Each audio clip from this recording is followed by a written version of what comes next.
Eternal Wedding Collections by Chungat Jewelry. ഇതെല്ലാം എന്റെ കല്യാണത്തിന് വാങ്ങിയതാ. വാവ്, ഇതെവിടുന്നാ? MV Chacko golden diamonds Angamaly. കാർഷിക മേഖലകൾ സ്മാർട്ടാക്കാൻ ഒരുങ്ങി കൃഷിഭവനുകൾ.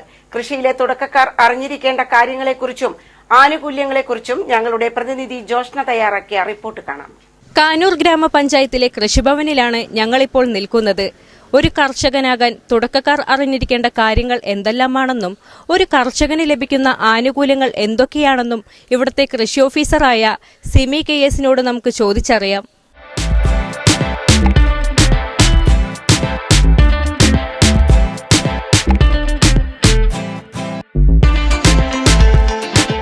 അപ്പോൾ ഇതാണ് നമ്മുടെ കാനൂർ ഗ്രാമപഞ്ചായത്തിലെ കൃഷി ഓഫീസർ സിമി KS. അപ്പോൾ നമുക്ക് കൃഷിയെ പറ്റി ചോദിക്കാം അല്ലേ?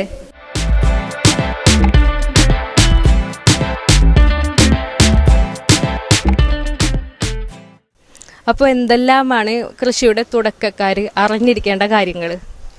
കൃഷി എന്ന് പറഞ്ഞാൽ നമ്മൾ ആദ്യം കൃഷിയിലേക്ക് ഇറങ്ങുന്ന ഒരു കർഷകൻ അറിയേണ്ടത് മണ്ണും കാലാവസ്ഥയും തന്നെയാണ്. മണ്ണറിഞ്ഞ് കൃഷി ചെയ്യുക, കാലാവസ്ഥയ്ക്ക് അനുസൃതമായി നമുക്ക് നമ്മുടെ മണ്ണിന് പറ്റിയ വിത്തും വളങ്ങളും എല്ലാം വെച്ച് കൃഷി ചെയ്യുക എന്നുള്ളതാണ് തുടക്കമായിട്ട് കൃഷിക്കാരറിയേണ്ടത്. അപ്പോൾ ഏത് കൃഷിയാണെങ്കിലും തുടങ്ങുന്നതിന് മുമ്പ് മണ്ണിൽ എന്തൊക്കെയാണ് വേണ്ടത്, എന്തൊക്കെ കുറവുള്ളത്, ഈ കാര്യങ്ങളൊക്കെ അറിഞ്ഞ് മണ്ണ് ടെസ്റ്റ് ചെയ്തിട്ട് വേണം ഫസ്റ്റ് നമുക്ക് കൃഷിയിലേക്ക് ഇറങ്ങാൻ വേണ്ടി. പിന്നെ നമ്മുടെ നാട്ടിൽ നമ്മുടെ കാലാവസ്ഥയിൽ ഏതൊക്കെ വിളകൾ ചെയ്യും, അതുമാത്രമല്ല ഇത് വിള ചെയ്ത് കഴിഞ്ഞാൽ എവിടെയൊക്കെ നമുക്കിത് വിൽക്കാൻ പറ്റും, അതിൻ്റെ മാർക്കറ്റ്, അതുപോലെ അതിൽ നിന്നുള്ള വരുമാനം എല്ലാം അറിഞ്ഞിട്ട് വേണം നമ്മളൊരു കൃഷിയിലേക്ക് ഇറങ്ങാൻ വേണ്ടിയിട്ട്. ഒരാൾക്ക് കർഷകനാവാനായിട്ട് ആഗ്രഹമുണ്ട്. ഇപ്പം എനിക്ക് ഒരു കർഷകനാവാനായിട്ട് ആഗ്രഹമുണ്ട്. അപ്പോൾ ഞാൻ ഈ കൃഷി ഓഫീസിൽ വന്നിട്ട് ചെയ്യേണ്ട കാര്യങ്ങൾ എന്തെല്ലാമാണ്? കർഷകൻ ആവുക എന്ന് പറഞ്ഞാൽ നമ്മൾ വേറെ ഏതൊരു തൊഴിൽ മേഖലയും പോലെ തന്നെയാണ് കൃഷി എന്ന് പറഞ്ഞാൽ. ഇപ്പോൾ ഒരുപാട് മാറിക്കൊണ്ടിരിക്കുന്ന സാഹചര്യമാണ്.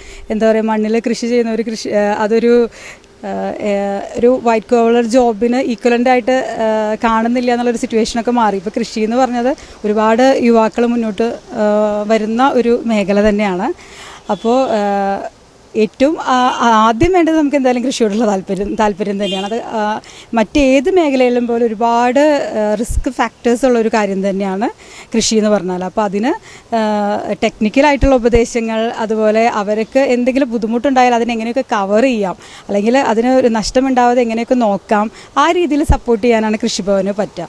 അപ്പോൾ കൃഷിഭവനിൽ നമ്മൾ ആദ്യം വന്നിട്ട് ഇത്ര സ്ഥലമുണ്ട്, അപ്പോൾ എനിക്ക് അവിടെ ഏതൊക്കെ കൃഷി ചെയ്യാൻ പറ്റും, അതൊരു നമുക്ക് ആദ്യമായിട്ടൊരു പ്ലാൻ ഉണ്ടാവണമല്ലോ, എന്താണ് നമ്മൾ ചെയ്യാൻ പോണത്, അതൊക്കെ അറിഞ്ഞിട്ട് വരിക. അപ്പോൾ നമ്മൾ ആ രീതിയിൽ അവിടെ സ്ഥലം പോയി നോക്കി അവിടെ എന്തൊക്കെ ആൾക്ക് ചെയ്യാൻ പറ്റും, ഏത് രീതിയിലൊക്കെ ഏതൊക്കെ ഇനം ചെയ്യാൻ പറ്റും, എങ്ങനെയൊക്കെ നമ്മൾ അടിവളം മുതൽ അല്ലെങ്കിൽ മണ്ണൊരുക്കം മുതൽ എന്തൊക്കെ വേണം എന്നുള്ള കാര്യം തീർച്ചയായിട്ടും നമ്മൾ എല്ലാവിധ ഹെൽപ്പും പറഞ്ഞു കൊടുക്കും. അതിന് നമ്മുടെ ഡിപ്പാർട്ട്മെൻറ്റ് മുഖാന്തരം എന്തൊക്കെ ഹെൽപ്പ് ചെയ്യാൻ പറ്റും, ആ രീതിയിലുള്ള നമ്മുടെ പദ്ധതികളുമായിട്ട് കൂട്ടി യോജിപ്പിച്ചിട്ട് നമുക്ക് കർഷകനെ സഹായിക്കാൻ പറ്റും.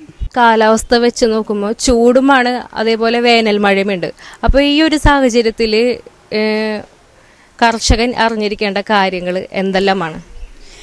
വേനൽ മഴ എന്ന് പറഞ്ഞാൽ ഇപ്പോൾ വളരെ അടുത്താണ് ഇപ്പോൾ മഴ പെയ്തത്. വേനൽ മഴ ഒരുപാട് കാത്തിരുന്നുണ്ട്. ശരിക്കും ഇപ്പോൾ നമ്മളൊരു വരൾച്ചയുടെ ഒരു ഘട്ടത്തിലായിരുന്നു. ഇപ്പോൾ കുറച്ച് ദിവസമായിട്ടാണ് ഒരു മാറ്റം, ചൂടിന് പോലും ഒരു ചെറിയ വ്യത്യാസം വരുന്നത്. നമ്മുടെ പഞ്ചായത്തിലാണെങ്കിലും ഒരുപാട് വിളനഷ്ടം ഉണ്ടായിട്ടുണ്ട്, അതുപോലെ ഉൽപ്പാദനത്തിൽ കുറവുണ്ടായിട്ടുണ്ട്, അതുപോലെയൊക്കെ ബുദ്ധിമുട്ടുന്ന ഒരു സമയമാണ്. അപ്പോൾ ആദ്യം നമുക്ക് ചെയ്യാൻ പറ്റുന്ന ഒരു കാര്യം എന്ന് വെച്ചാൽ പറ്റാവുന്ന കൃഷികൾക്ക് നമ്മൾ സൂക്ഷ്മ ജലസേചന മാർഗങ്ങൾ തിരഞ്ഞെടുക്കണം. ജലത്തിൻ്റെ ഏറ്റവും ചെറിയ രീതിയിൽ എന്നാൽ ഏറ്റവും ഉപകാരപ്രദമായ രീതിയിൽ ഉള്ള ഉപയോഗം നമ്മൾ ചെയ്യണം. അതിന് ഏറ്റവും നല്ലത് സൂക്ഷ്മ ജലസേചന രീതികളാണ്. എല്ലാത്തിനും പറ്റുമെന്നല്ല, എന്നാലും ഒരുവിധം നമുക്ക് അതുകൊണ്ട് കുറച്ച് പിടിച്ചു നിൽക്കാൻ പറ്റും. നമുക്കിപ്പോൾ പലതരത്തിലുള്ള ഇൻഷുറൻസ് ഉണ്ട്. നമ്മുടെ സംസ്ഥാന സർക്കാരിൻ്റെ ഇൻഷുറൻസ് ഉണ്ട്, പിന്നെ ഫസൽ ബീമ യോജന, സെൻട്രൽ സ്കീമുണ്ട്. അപ്പോൾ ഇതിൻ്റെയൊക്കെ ഭാഗമാവാൻ വേണ്ടിയിട്ട് കർഷകർ പ്രത്യേകം ശ്രദ്ധിക്കണം. എന്ന് വെച്ചാൽ നമ്മൾ ഒരുപാട് അധ്വാനം എടുത്ത് ഒരുപാട് ആഗ്രഹവും സ്വപ്നമൊക്കെ ചേർന്നൊരു തൊഴിൽ മേഖലയാണ് കൃഷി. അപ്പോൾ നമ്മളതിൻ്റെ ഇൻഷുറൻസ് എടുക്കുക എന്നുള്ളത് വലിയ കാര്യമാണ്. കൂടുതലും കർഷകര് ഈ നെൽകൃഷി, പച്ചക്കൃഷിയൊക്കെയാണ് ചെയ്തു വരുന്നത്. അപ്പോൾ ഇവ മാത്രമല്ലാണ്ട് വേറെ എന്തെല്ലാം കൃഷികൾ നമുക്ക് ചെയ്യാനായിട്ട് സാധിക്കും? കാഞ്ഞൂർ പഞ്ചായത്തിനെ സംബന്ധിച്ചിടത്തോളം നമ്മുടെ നാട്ടിലെ പ്രധാന കൃഷി എന്ന് പറഞ്ഞത് ജാതി, വാഴ, നെല്ലാണ്. നമ്മുടെ ഇവിടുത്തെ പച്ചക്കറി ചെയ്യുന്നവരുണ്ട്.